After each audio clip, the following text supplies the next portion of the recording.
And now if I can just see the right part. Sometimes Zoom fills your screen with so many helpful things that you just can't reach the button that you want to. Can people see that now? Is that right? Thank you for the thumbs up. That's great. Okay, it's being recorded. So my name is Sharon Hall, and I'm the campaign manager at Operation Noah. I'm guessing many of you will have heard of Operation Noah, but we are a Christian climate charity that focuses on encouraging the church from within to take more action on the climate crisis. So that's our strapline: faith motivated, science informed and hope inspired. So we try and bring those different elements together in our resources and our outlook. So we're probably best known for our divestment campaign, which was a 10-year campaign inviting or really encouraging national churches or churches with investments in particular to stop investing in oil and gas companies. And that was known as the Bright Now campaign.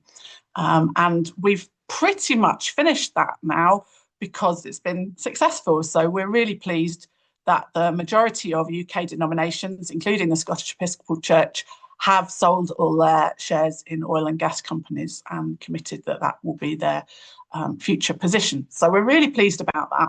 But moving on, we're looking to encourage more investment in climate solutions. We've got a variety of resources for churches on our website. The Tenets of the King has been our more long-running Bible study introducing climate issues. We've got a newer resource called Where Your Treasure Is, which particularly picks up issues of finance, so money, banking, investments, and is also designed as a small group resource. Then there's a Lotto video is in the top right of the screen there. Is quite good for an all-age service, introducing some climate issues in a way that is accessible to an all-age group. We do publish reports. There's a couple there, and then join in other advocacy and protesting. There's a group of us part of a protest in London outside Standard Chartered, picking up on the investments that they have and the impact that it was having in, I think it was the Verde Islands. And then bottom left, I'm at General Synod for the Church of England, talking about our Green Investment Declaration, which was launched a couple of years ago now, and still a key area for us, trying to invite commitments on investing more in climate solutions from churches. So these are the range of things we do, but today I'm going to be particularly focusing on church land, which is an area that I've been working on with Operation Noah for the last 4 years. That report in the middle I published end of 2022. We still stand by the report, but we've also sort of developed some of the findings and will be updating, producing a new report probably next year to show some of the progress that has been made already on this campaign. But it's an area which is very relevant for the climate crisis, but which also brings in biodiversity. We absolutely want to encourage positive enhancement of biodiversity on church land. Although the climate crisis is our primary focus as Operation Noah, we're very aware of the biodiversity crisis as well, and have in our reports and other resources sort of highlighted how some of the interventions for addressing the climate crisis also very much address the biodiversity crisis. There are actions which can be good for nature as well as good for climate and also good for people. There are a few interventions that one might make for climate which are less good for biodiversity. So I will highlight a few of those as well today. But trying to look at how we care for God's creation, how this imperative that is facing all of us can be tackled by some small scale interventions and actions. So we'll look a little bit at what local churches have been doing, and then a bit at what some larger landowners have been doing as well. So absolutely think climate action is an imperative, and I guess your whole net zero focus is looking at climate action. But within that, this topic of thriving biodiversity and how we care for God's creation in these actions is going to be my main focus today. So the three main interventions which we've encouraged through our church land reports since that first report towards the end of 2022 were these, and they are all things that can reduce carbon emissions but can also boost biodiversity if they're done well. So growing trees, we know it's really important to plant the right trees in the right places, and this is one of the areas where it could be harmful for biodiversity if we plant in the wrong place. If we try and plant trees on peatland, that can be a really negative thing. If we plant a lot of trees which sort of represent a monoculture, they can cause green deserts, so-called. So we know that primarily native trees, primarily broadleaf trees, are the most useful for supporting biodiversity. But yeah, a mixture of trees. We know that we want trees to survive in the climate that we're living in now. We want trees to be protected from things like forest fires and deer eating them before they even get a chance to grow. So there's various ways of growing trees better. But on the whole, growing trees is a great intervention for reducing carbon emissions, but also for enhancing biodiversity. And I've got a whole other slide about it, but I'll just sort of pick out some of the main areas while I'm talking on this slide. So protecting peatland, which is particularly across Scotland, but it's a really important habitat in the UK. A significant amount of the world's peatland is actually in the UK. And we know that when peatland is healthy, it's a really good carbon sink, so it stores carbon emissions. But when it is dried out, when it is degraded, then it is a major source of carbon emissions and methane. So I think around 4% of the UK's emissions come from degraded peatland. The vast majority of peatland in the UK is in that poor state. And so one of the really key things that we can do to reduce carbon emissions is to re-wet this peat. It won't automatically become a carbon sink again, but it will reduce the emissions that it is giving off. And so that is a really key area. If there is peatland on land near you, then finding out about the state of it and how you can protect it is a really key one. And we know that in England, the church commissioners from the Church of England do own around 5,000 acres of peatland. So that's been one of the areas that we've been particularly campaigning to them about. And then the other big area in terms of national land holdings is about farmers. We know that farmers face a whole huge range of challenges in the current climate and environment. And we know that we really need good food produced locally, produced in this country to feed people. So we are absolutely not anti-farmers, but we want landowners and those around farmers to support them to be reducing emissions. So farming better, farming in a more nature-friendly way, farming in a more climate-friendly way, and finding the methods that suit their business model to actually be saving them money as well as reducing emissions. And that is also a key area for biodiversity. If we have nature-friendly farms, then they are not harming the biodiversity, but actually supporting it. So I've got a bit more information on each of those. I may have already touched on some of these points already. But yeah, the right trees in the right places is a really key issue, as well as capturing carbon, which I've mentioned. They can reduce flood risks and sort of stabilise the soil, and also provide shade for wild animals, for livestock, for humans. Just the difference that trees can make in reducing temperatures is really important as we face higher temperatures in key areas in the UK. Oak trees is a particular tree which has been highlighted as being really supporting abundant biodiversity. So there are around 2,300 different species are supported by oak trees. And we know there's two different main kinds of oak trees: the sessile oak more in Scotland and pedunculate oak or English oak. But actually there's both of those in Scotland as well. And bird species, bryophytes, fungi, invertebrates, lichen, and mammals. So that's some data there from Action Oak. So picture on the left after some oak leaves in some nice light is a jay who is really important in planting acorns and helping more oak trees grow. The Communion Forest is an initiative which is across the Anglican Communion, so worldwide. So Episcopal Diocese would be a really key part of the Anglican Communion who could join in their Communion Forest initiative. So that is partly about growing trees, but actually designating other ecosystems. So it could be meadow or other key habitat areas which are protected, could be registered as part of the Communion Forest. And so if that's not something that you've heard about, I encourage you to take a look at that as well. So that's an initiative for growing trees.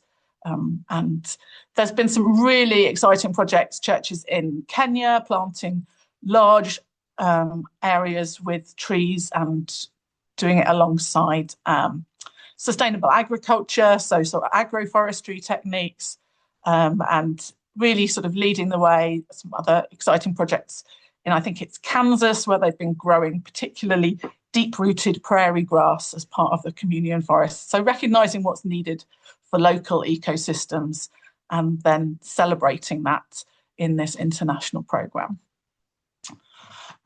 So I started talking about the importance of healthy peatland. We've got a few different species which are supported by peatland there. I didn't get a number. I'm sure it's higher than the number I mentioned here.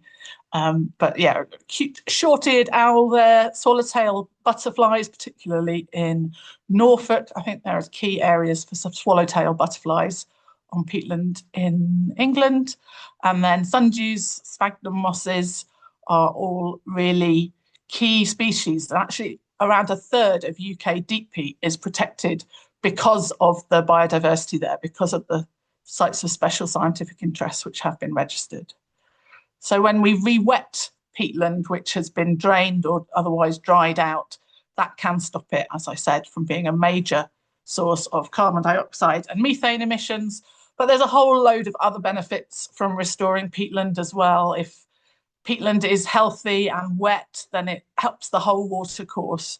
So storing more water upstream reduces flooding downstream. If the water flows more slowly because it is held in peatland, then it can have real benefits in terms of sort of water control and reducing pollution as well, because it's filtered, the water is filtered by the peat. And yeah, that flood resilience from keeping water upstream.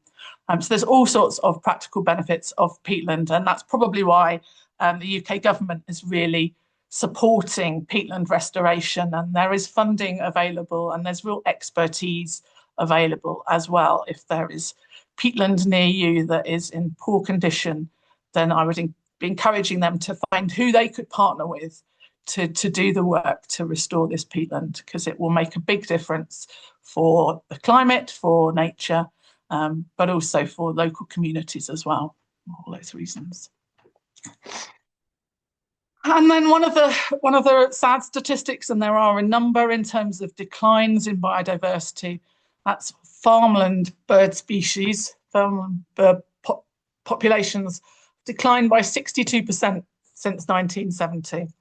And I was reading a passage from the Sermon on the Mount the other day and hearing how, you know, God provides for the birds, but if we then poison it by the pesticides and the herbicides and fertilizers that we use, then we are interfering with God's provision for these birds, for this fellow species.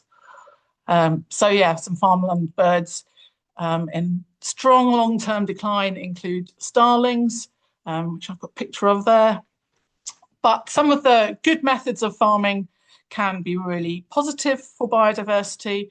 So if we reduce pesticides and artificial fertilizers, this helps the pollinators and other insects, which then do supply food for birds and so on. And crop rotation, field margin management, increasing hedgerows, which I've got pictured there. All of those are good for providing habitats for all sorts of creatures. But also some of these methods are cheaper for farmers. So if they're not spending a lot of money on pesticides and artificial fertilizers, that can be good for their bottom line. There's often a transition period, but there are bridging loans to help cover that if a farmer chooses to go more organic or use more nature-friendly methods. And so I think if you know any farmers, then talking to them about the methods that they're using. We don't think there's so much farming on land owned by the Scottish Episcopal Church as there is by perhaps some other churches in the UK. But if there are farmers in your congregations hearing about how they're working, finding ways to support their work, support their business, and really encourage the good practice that you hear about, buying from your local farmers and hearing what they're doing. A lot of farmers, particularly newer farmers coming through, are really keen on some more regenerative and nature-friendly farming methods. But we as consumers need to support them as well. So that's the sort of overview of some of the biodiversity issues in this issue of church land use. Our wider campaign is now summarised by this document, which I know is too small to read here, but it's available to download from our website. The link is at the bottom there. Everything that I will be sharing would be available through that link and some clicks on it. But there are 7 main areas which we are targeting within this church land use vision. And the 3 at the bottom will be familiar. I've already been talking about those.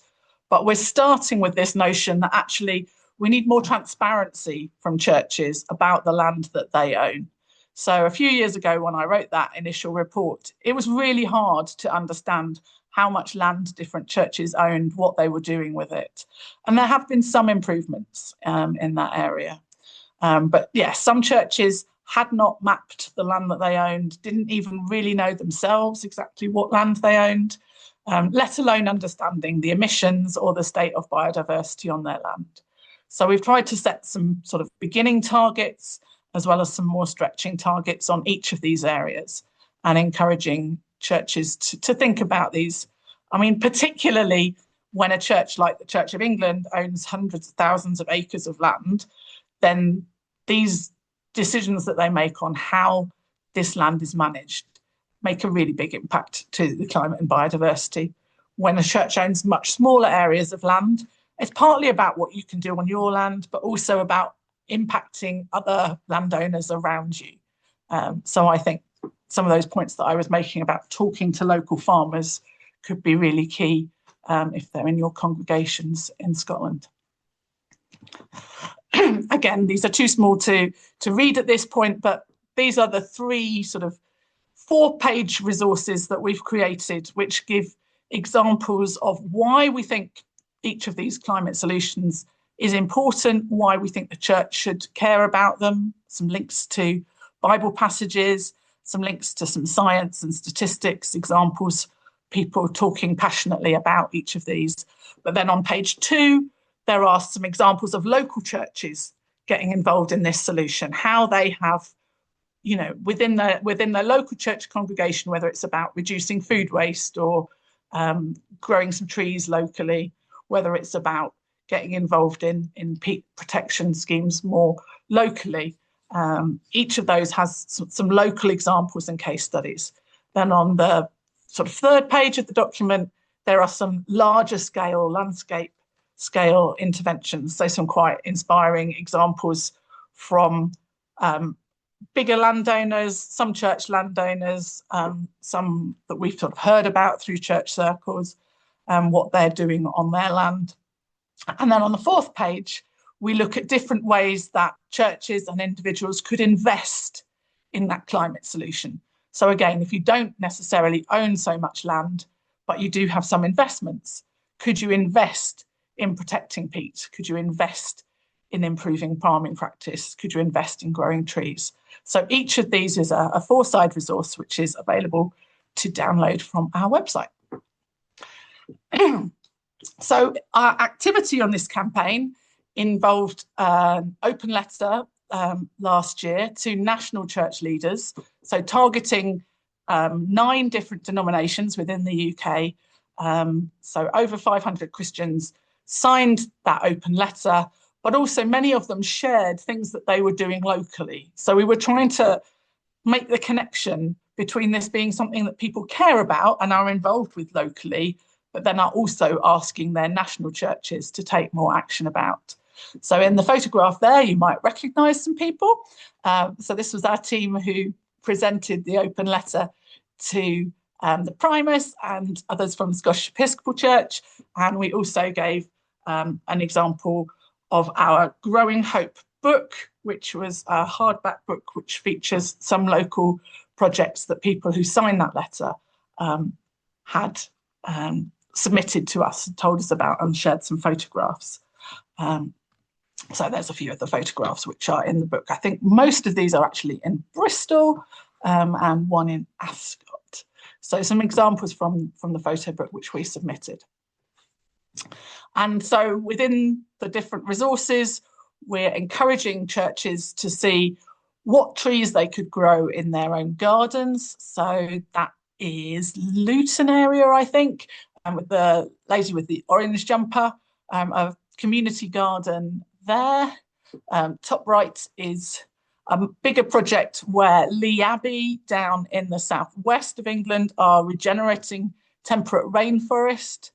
And then the example down the bottom there is a team from St Lawrence Church in Hungerford who have amazingly planted over 8,000 trees. And I'm going to show you a short video now that tells a bit of their story.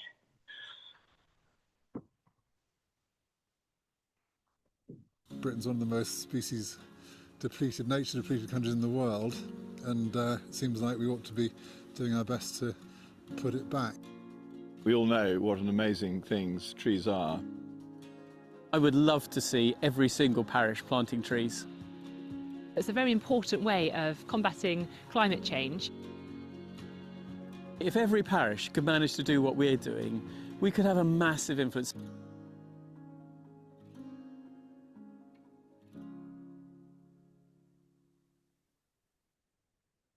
So we're here at a farm outside Hungerford with volunteers from St Lawrence's Church and the local community.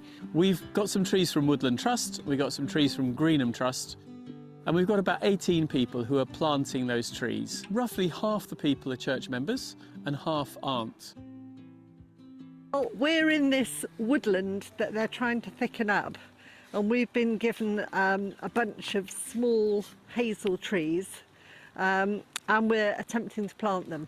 Yeah, we've got involved with this tree planting through St Lawrence's Church down in Hungerford.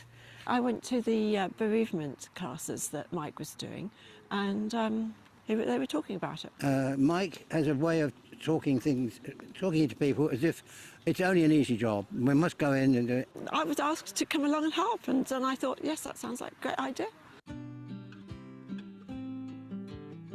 We all know what an amazing things trees are. You know, they're great recyclers, aren't they, of gases and so forth, and they produce a cleaner environment.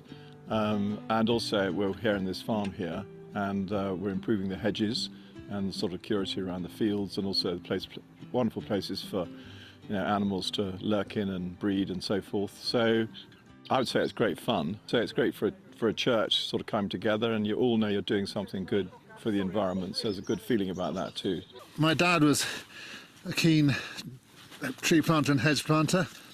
I studied forestry and agroforestry, and this is one of the more ancient forms of agroforestry. Hedges are a very widespread agroforestry technique of basically providing shade and shelter and a natural barrier.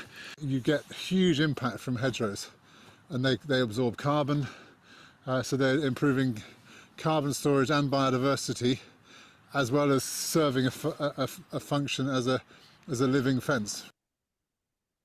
It's so important to plant trees because trees are a huge carbon sink. They sequester carbon, and in fact in the UK, woodland and forestry sequesters about 5% of all of our greenhouse gas emissions.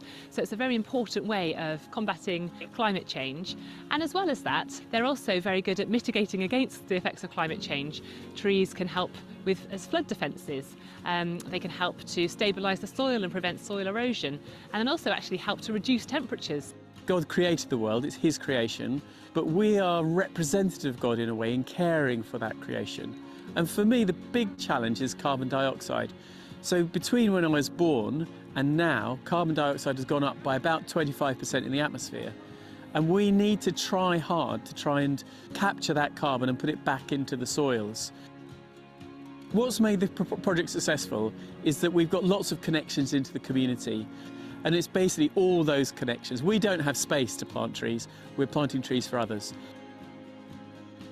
If every parish could manage to do what we're doing, we could have a massive influence. There's hope, really. There is hope, despite the fact that climate change is for real. We're planting for the future, the church is for the future. We're looking forward to our children, our grandchildren and their great-great-grandchildren enjoying the fruits of our labour.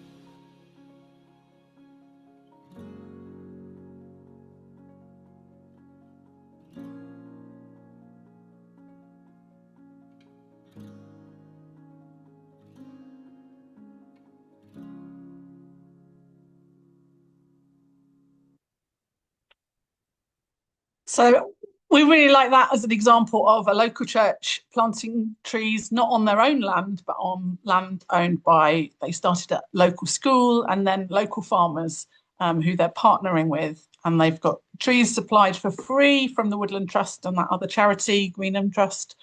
And it's a team, it's not just church people, it's bringing in others from the community. So we are, really encouraged by what they're doing and for their vision to see similar projects happening around the country. And then in terms of protecting peatland, there are things that can be done to support peat protection work locally. If you are using compost, making sure that that's peat-free, and other plants as well. Mushrooms are typically grown on peat, and I think it's Sainsbury's who have started providing peat-free mushrooms within their stores. But understanding about houseplants as well, they're grown on peat. And you may choose some of the varieties of whiskey which do not involve peat. My dad is a keen fan of Scottish whiskey, and I have found even one from the islands areas to the west, which is not a peated whiskey, and he actually quite likes it. So I was pleased to supply that for his birthday present earlier in the year. There are other campaigns going on nationally to ban horticultural peat entirely. It's been proposed by a Liberal Democrat MP, Sarah, her second name escapes me, but it's been delayed, and so it's worth keeping an eye on that and encouraging MPs to support it, but I'm not very optimistic how soon it will be back in the House of Commons, as the particular session is running out. But there are things that we can do as campaigners. It's not just if we own a lot of peatland. I can show a very short clip from the Wildlife Trust in Lancashire, who have been growing some sphagnum moss. 2 minutes.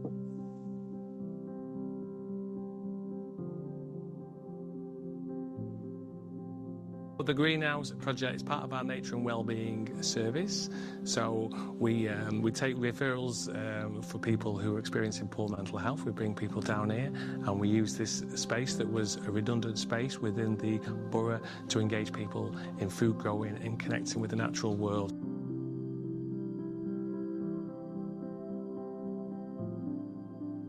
We're quite excited about this new extension to the greenhouse project, growing the sphagnum moss.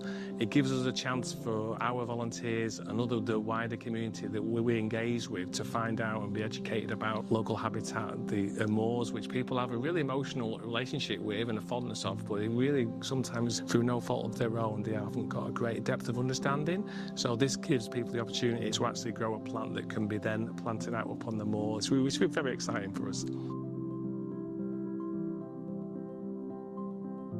We are here in the greenhouses because we are setting up to grow the sphagnum plugs for us. One of the key activities we do is reintroduce sphagnum plugs.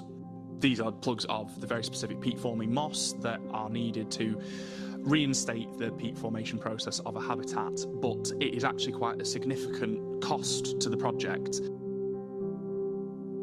We'll go onto the hill, we will identify the sphagnum and suitable hummocks to harvest from, bring those back down to the greenhouse here, grow them on as our harvestable crop, and then create basically plug plants that we then take back up onto the hill and spread out even more.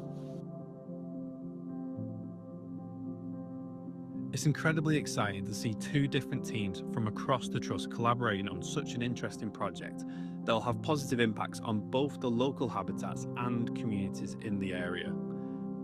We will keep you updated on the project as it progresses, so make sure to keep an eye out.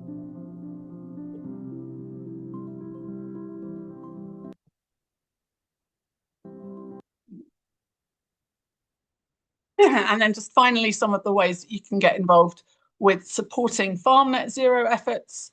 So it starts in our kitchens and on farms, reducing food waste. So around a third of the food produced in the UK is wasted. So all the resources, all the emissions that are involved in creating that food is then thrown away and creates more emissions in landfill. So ways of reducing food waste, of eating more plant-based food, are really important in terms of the emissions from the food that we eat. But then I've already talked a bit about supporting nature-friendly farmers locally, and then also looking at community farm projects which can be done on church land. So the picture at the bottom right there is from some Diocese of Truro land who have partnered with a local charity. I've got a short video, I won't share it quite now, but if there's time later on, I'll share a short video looking at how they have partnered with the local community to grow food and share food, cooked together within that community in Falmouth, that is. So I'll skip it for now. So just a quick summary of some different ways that you could get involved in this work that we're doing. If you don't receive our newsletter, I'd encourage you to sign up for that. All the different actions and news opportunities are there. There's also the option to become an Operation NOAA champion, which means you get another action-focused mailing every couple of months with just some key actions that you can take. Looking to inspire your church to do more with its land. I'm looking forward to hearing some of your stories about what you're doing on land locally. Do have a look at our resources from our website and share with us what you're doing, share with church leaders what you're doing, share with other local churches.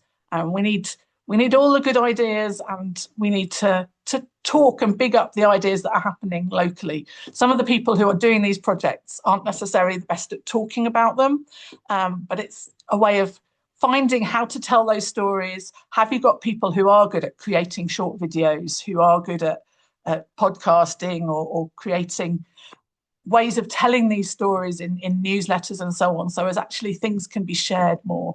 I know there's some great resources on your Net Zero website as well, but how do they get shared and enthused about locally? And I think there are other local projects which are going on, not linked to churches, but well worth supporting as ways of getting involved in your local community and taking climate action. And then if you know any philanthropists or well-resourced people who could support the work of Operation NOAA, we would always be very grateful to receive donations as well. So I'll stop there for now and look forward to hearing more from you. And if there is time later, I'll share that last clip, but otherwise make sure it's available to you through the slides. Thank you. Oh, stop sharing.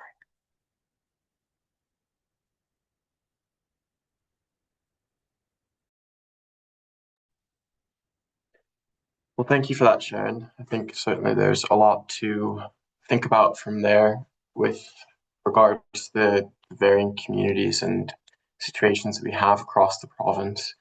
I know that some people who are here today have been working on projects themselves or have quite a biodiverse array of land around them. I guess this is a good opportunity to share any stories of ongoing projects you have going on, perhaps with people here to get some best practice or advice from others. And we could also perhaps discuss where funding could be procured for new projects. Yeah, so this is basically an opportunity for anyone to share what perspective they might have on this biodiversity and land use in their church community context.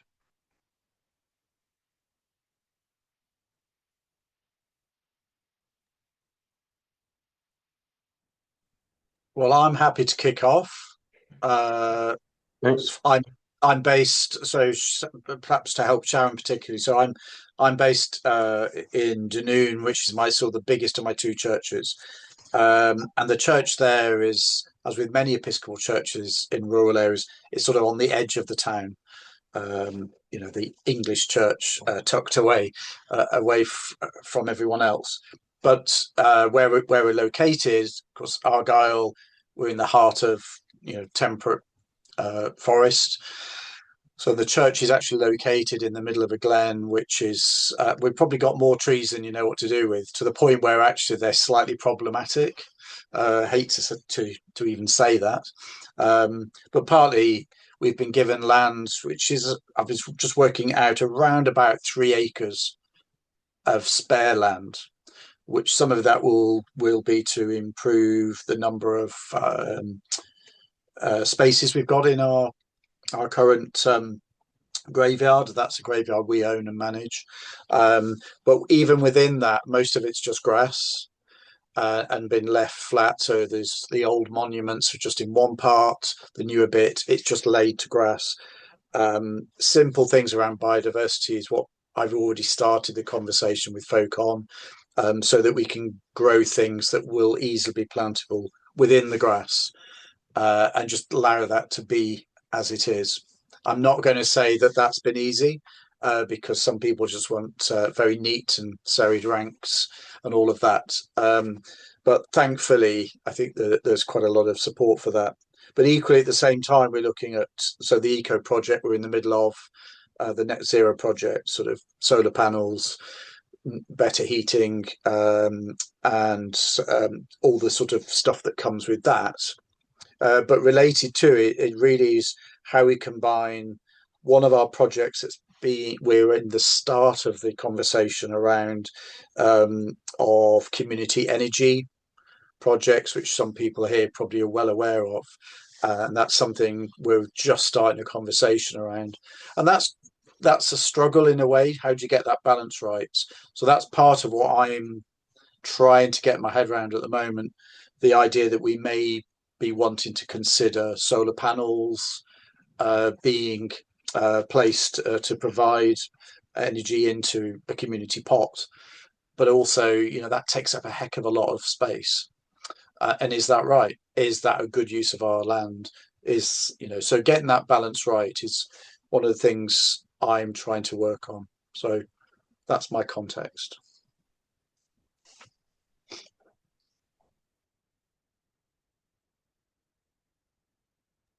Okay, Anne Harper, rural Aberdeenshire. Follow up David and some very similar points. The church sits in a plot that's about 5 acres, of which 2 is the church and consecrated ground. It's almost all heavily planted with a mix of native and non-native species, almost entirely conifers. It's glacial till, extremely infertile. If you want broad leaves up here, frankly, you've really got to plant them. They're not They're outside very few areas around rivers. You don't get them very much. But given that we've got this plot, which is in the middle of it was like yours, David, on the edge of the village when it was put up in 1902, but is now surrounded, and it now particularly neighbours the community centre, secondary school, and the primary school. So one of the light bulb moments for us was to realise that this was not just that these were potential partners, and viewing them that way round has really, for example, I wouldn't say yet completely turned round, but has had some effect on the littering teenagers are a nuisance type of argument, because it's now clear that at least some, particularly primary school children, have got a bit more sense of ownership of the churchyard and the rest of the ground, which is heavily used by dog walking. So I think the particular thing that I'd want to contribute is that if once you get the flow going that way, it's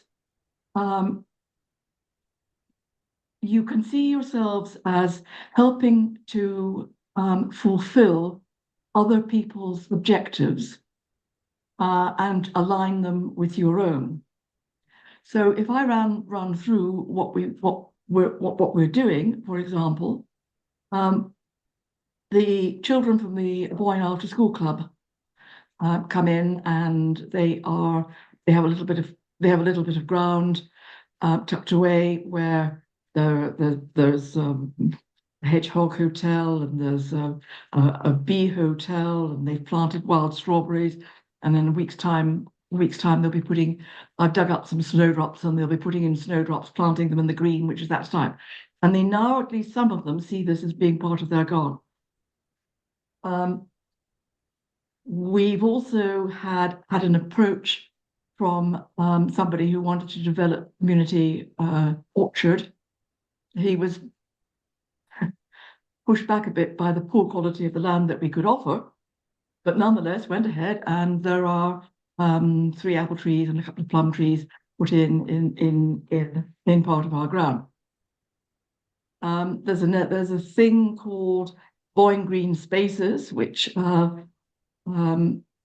gets whips from trees from people, and then sometimes finds that they've got more stuff they can plant in the program they've set up. They can come along and plant it with us. And a particularly useful one at the moment is a thing called the Boyne Paths and Tracks Group, which keeps paths and tracks around the area free, and therefore get people out into the countryside and appreciating it and all that stuff. But we're short of anywhere to keep their tools. We have a very, very damp area behind an old and unused boiler house that we allowed them to put the tools in. Nowadays, every time they have a program, they do a litter pick on the grounds as well. So win-win. So I put, I mean, there's an awful lot of other things that we do, but I put this as a way of reversing the argument and saying that there's a dimension of getting other people, of facilitating other people realizing their objectives, which can be pretty positive from the point of view of our objective as the church too, given that we're a small and aging congregation.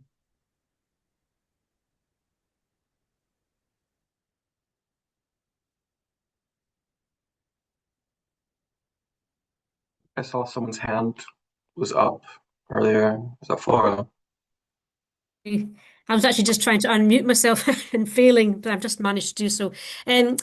Yeah, as I was saying in the introduction, I'm involved with St Adrian's Church in Gullen in East Lothian, and we are we're in a really very nice town, basically, surrounded by some rather nice houses. And we have, we don't have a huge amount of land, but we do have quite a nice big garden with some mature trees. And around 4 years ago, our eco group decided to have a sort of biodiversity project in the garden, and there was an area of the garden which was really just wild grassland, which we've created a wildflower meadow in. We had some advice from a local ecologist about developing different areas of that land. She came and had a look at what sort of plant species we had and gave advice about what to grow, because that was actually after a couple of years, because the first few years we really struggled to get anything established. We also, our project is to open the garden as a community space. So we've put in some seating and some notices and have encouraged people to come in. We did some years ago have quite a lot of problems with youths misusing the garden, but actually that seems to have stopped for whatever reason. Whether it's just people have gone on to do other things, I'm not sure, but it's certainly the message has got through that it's probably not the best thing to do. We did also manage to get a grant through the East Lothian Climate Action Network. Our project is recognised by LCAN as a small biodiversity project, and we're part of their biodiversity network as well. So that helped us, and we got some hedgehog houses and nesting boxes, and it helped to pay for seed, etc. We've also had some support from the Countryside Ranger Service, who helped us with they lent us some scythes last year. We don't actually really need scythes, to be honest, because I don't think the area's big enough to justify it. But we did use them last year. So that's really one aspect of what we're doing with our eco group. The other thing is that our church treasurer has been very involved in looking at other developments too. We still have oil-fired heating, for example. So that's something that's been looked at, and also solar panels. And we're hoping to make some other changes to the church, basically. So I think it's quite a small group. It's a very small congregation, but there's quite a few people who are quite keen. So it's been going quite well, I think, and we hope to continue to develop the garden and encourage people locally to come in and just use it as a nice green space, reflective space. I actually happened to be passing St. Adrian's last year on my way to the beach in Dublin, and indeed the garden is really beautiful, and it does good. add a nice wee space. I've also been to St. Thomas's in Aboyne, and it is a really stunning, biodiverse piece of land. I'll actually put in the chat a blog post I wrote when I visited for the first time. I know that there's a few people on this call as well who are from urban locations. I know there's Glasgow, Aberdeen, and Edinburgh represented, and I was wondering if anyone from any of those places would like to share any of their perspectives, and we could have a bit of a balance on how we're using land in urban and more suburban or rural contexts as well. Yeah, sure, Jack. David Rose again from St Mary's, Carden Place, Aberdeen. We're a very big church right in the middle of the west end of Aberdeen, with a reasonable amount of land around the church, but very, very kind of urban area, very attractive area with lovely streets each side of us. But what we discovered over the last couple of years is a bit of a drainage problem, trees damaging our old 75-year-old drains in the east part of the garden, and a public pathway between two very nice streets that has become a little dangerous because of trees uplifting the pavers and so on. So to tackle both of these sort of problems, the ingress of water into our crypt and fixing the path, we've created a project which has got aspects of landscaping, re-landscaping the path, introducing for the first time a nice labyrinth that's going to be part of the landscaping there. And we've got a large border which has probably about 10 trees in it already, and it's probably, I'd say, Joanne's on the call here, she might correct me, but it's at least about 100 square meters of border. along the pathway. We're going to put about 150, maybe 160 plants in there, quite a range of shrubs and other plants that are shade-loving, pollinator-friendly. So we're hoping that this project will solve a number of problems we have, but will introduce a lovely community space, which is a public space. The path in the east part of our grounds is publicly accessible. We'll have new bench seating around the labyrinth and hopefully a very attractive border garden area. We've had success getting funding from the province and also Benefact, and we've been lucky enough to get money from the Mushroom Trust in Edinburgh. We're going to go ahead with the project. We've got enough funding now to, well, it's probably taken us the best part of 18 months with a planning phase and doing a little bit of repair to the building before we start the landscaping. But our landscaping work will start in May, probably a couple of months, and we hope to do the planting in the summertime in July. We're still doing a little bit of final fundraising with our own congregation, and if we can see any other opportunities to just top things up, we will we'll certainly be applying for other things.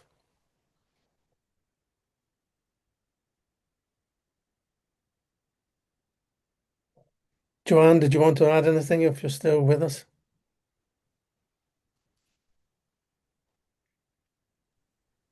Yep, I'm here. Sorry, I was listening.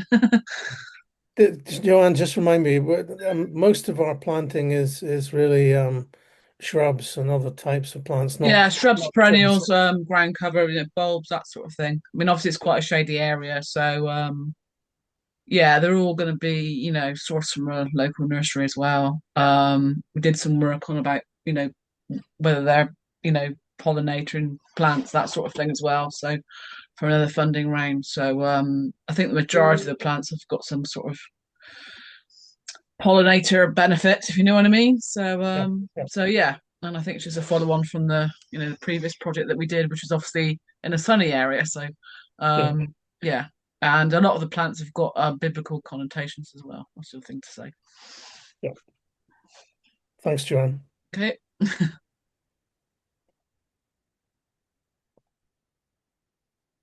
That's lovely. Yeah, I've been very pleased myself to have been able to see how the project at St. Mary's has been developing, and I look forward to the blessing of the garden and all that in due course. Sharon, I wonder if you have any responses to anything that's been said there.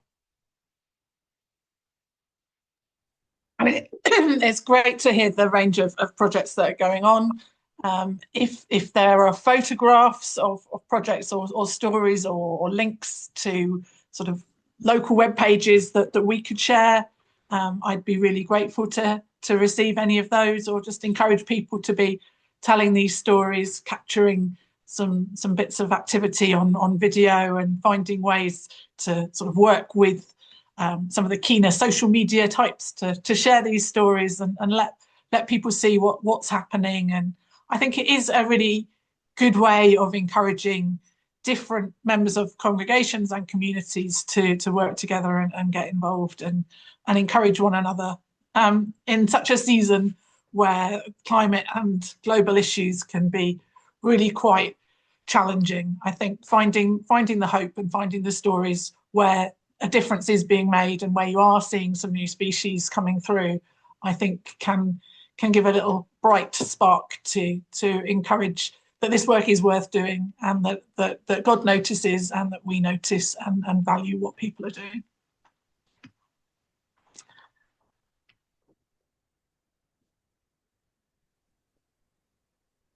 Great. It's been really great to hear different perspectives from around the province. Jack, I think Cliff Daly's just wanting to jump in there. Oh, yeah, I didn't see that. Sorry. Go ahead. Hi, sorry, I'm not Cliff, by the way, I'm Kay. My husband's registered on the computer. Is that okay? Can you hear me? Yes, yes. Yeah, yeah. Okay. No, I don't have a great project to report on, but I just wanted to thank the others for their input because that's really helpful. I'm at St Cuthbert's in Collington in Edinburgh, and we just have we have a nice garden, but not large area of land. We've got a little bit of wildlife garden, which is really quite small, but that's really given me some ideas for how we might go forward because we're just struggling for volunteers and people to take things on. So I think the idea, our rector actually already sort of put out this idea that we might use the community more and encourage them if they want to be involved in the garden. We're right on the road in the village, so it's also, got a great potential for being a nice space for people to come and sit or enjoy. So that's really given me food for thought, and hopefully, and also I think if I'll look into the funding and help for what sort of plants to plant, how to do it, because I'm not really enough of an expert. So yes, thank you. That's been actually really helpful. Thanks. Well, I'm really glad to hear that it was useful, and I'm just putting in the chat now the link on our Net Zero portal to various resources of relating to biodiversity, such as Caring for God's Acre, the Woodland Trust, or even the good news stories that we've shared from throughout the province. And in just a second, I'll additionally put in a link to the funding section of our website, which relates to biodiversity projects as well, where you can get funding for planting or scoping or development or all sorts of different things. As was mentioned in the presentation, you can get free trees from, it's escaping me right now, but I believe there's a few different groups that provide. Woodland Trust, definitely, yeah. Woodland Trust, yes, Woodland Trust. They provide free trees of different sorts, and churches are very much eligible for that. And they're delivered in March and November yearly, I believe. So if you apply shortly, you may be able to get them in this delivery round. But I'll put that in the chat now, and there's lots to think about.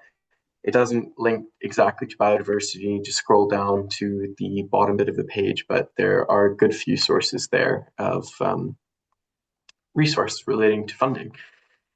As we've just ticked past 2, I will bring this to a close then. Thank you so much, everyone, for sharing your really interesting and beautiful stories. As Bethany's just put in the chat, please do share pictures with us. We're really excited as we're starting to turn focus more towards empowering charges to make best use of their land and to create beautiful green spaces of all sorts of different variety of quiet places, labyrinths, biodiverse spaces, gardens, etc. So it's a really exciting time, and hopefully in due course we'll as well have some more provincial resource, including funding and other things to support you on these journeys. But as David actually referenced, you can apply for the province now for garden projects. So if you do have any ideas that require some more top level investment that the province would be well suited to get involved with, then please get in touch with myself or the member of the Net Zero team that you work with in your diocese. And then that just leaves me to thank Sharon for her time today and for her presentation. We're really excited to be working with Operation NOAA going forward, so it's very appreciated you're coming to join us today. I will circulate the slides from the presentation and the recording of the presentation probably tomorrow to everyone who's here and everyone who registered as well. And as has been mentioned, it's going to go online as well. So with that, I just thank you all again and hope that you have a great rest of your afternoon. So thank you, everyone. Thank you. Thank you. Thank you.